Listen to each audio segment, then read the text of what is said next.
I will be giving you all my knowledge I gained over the years and things I wish I knew for giving you the best chance at this. There are many ways to go around this, but it mainly goes on what's easiest for you. The best bang for your buck is controlling your larynx. Yeah, you probably heard this from a half dozen videos, but it's no problem here. You'll be saying, heat from fire, fire from heat, blow high, and all that jazz in no time. The other method of doing this is pitch. Put down those pitchforks and set down your battle axes. I already have mine out. Drop them. Hear me out. Pitch and vocal weight. This is a valid way to learn, but small things you need to learn over a mountain of knowledge. In either point you will learn, because it's not pitch versus the larynx, it's them working together mixed with other skills. Before practicing, remember to drink water. It's extremely important. You need water to make the vocal cords move. So hydrate or die straight, unless you're already straight and you're just wanting to learn how to do a femme voice to just mess with people. Either way, drink water. Let's talk about the larynx. Why is it so special? It holds some of our vocal cords that help us talk. Another cool thing that happens is when you raise it, it brightens your voice.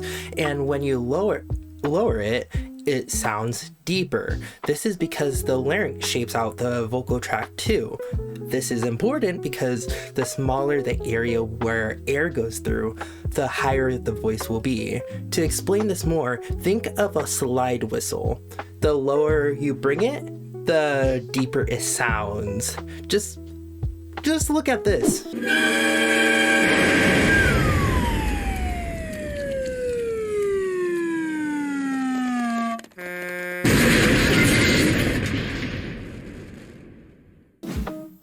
You see, Squidward had it all going. There are a couple of easy ways to learn how to control your larynx.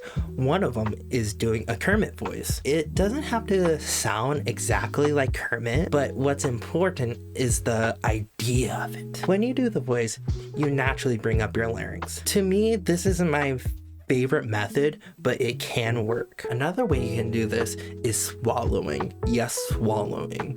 Before you do this though, you don't want to hold it because it can cause damage and soreness. Remember that, please. I don't want you getting hurt. You want to focus on what's moving and try moving it yourself without swallowing. The next method is to clench your tongue. What the hell does that mean? Well, you want to move the back of your tongue up. You want to raise it to the highest you can, but not too high you can't breathe. This can bring up your larynx a fair bit if you don't know how to bring up your larynx. One last method for raising your larynx is going Super Saiyan. Yes, Super Saiyan.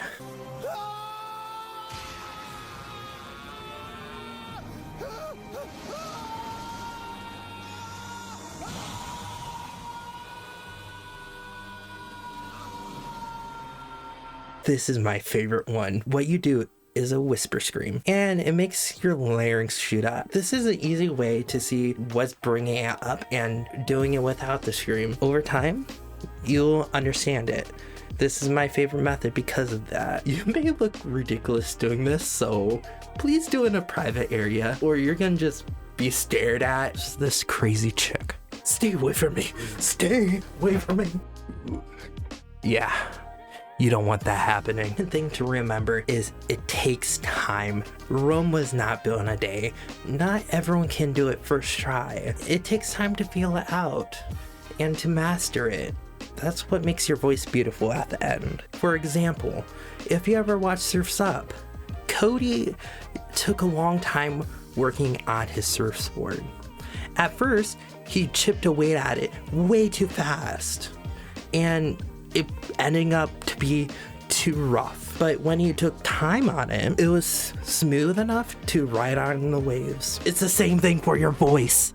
It's the same thing. When you do get the hang of it, you would want to be practicing yo-yoing. It helps maneuverability of your larynx. To do this, you raise your larynx to highest and it's to lowest over and over slowly, but elongate it. And you can do this without a camera or anything. Okay, now for pitch and vocal weight. Pitch is how high and low something sounds. Think of a piano. It gets higher with every note. Now for vocal weight, it's how much power you have in your words. Think of a shy kid and a tough guy. The shy kid will have more of a soft voice, and for a tough guy, it sounds precise and demanding. You can think of it as the teacher's voice. Practice this like whispering. For a more demanding voice, kind of speak like a teacher. The main method of learning pitch for me was the meow method. Yes, a meow method. When you do this, you'll slowly be able to connect with a certain pitch. When you feel confident, try speaking at that pitch, but don't strain yourself. There's no point of straining yourself if you can't practice. For example, for the meow method is just this. Think of a ladder. Each time you see meow, meow, try to go higher in sound. Meow, meow, meow, meow. And you do this over and over. So it'll be like meow, meow, meow, meow, meow, meow, meow, meow. The interactions between pitch and vocal weight can be heard when you go higher in pitch. It can be harder to talk if you have a heavy vocal weight in a higher pitch. And when this happens, this can cause strain and it sounds too much. What you want to do is to go in more a shy kid voice. If you completed either the larynx or pitch, there is another practice you want to do. It's to speak consistently. There are phrases you can say, like the legendary "he from fire, fire from he." After you get more comfortable and want more practice, you can read out loud. Or my favorite, tongue twisters, like Betty bought a bit of butter, but the butter Betty bought her bought was a bit bitter and made her batter bitter.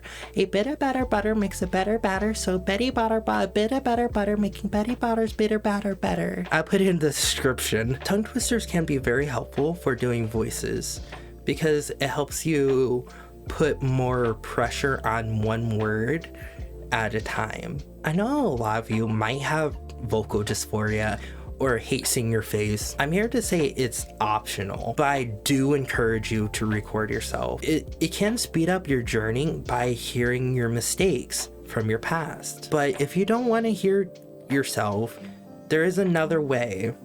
It's called elephant ears. What you do is cone your hands and put it away from your ears, so like this. You can either do this with your hands, or even better yet, a notebook. What it does, it blocks the first voice that comes to you, and you hear your voice in a different angle. So basically, your ambient noise. The last thing I want to teach you is vocal resonance. The main thing this is vibrations.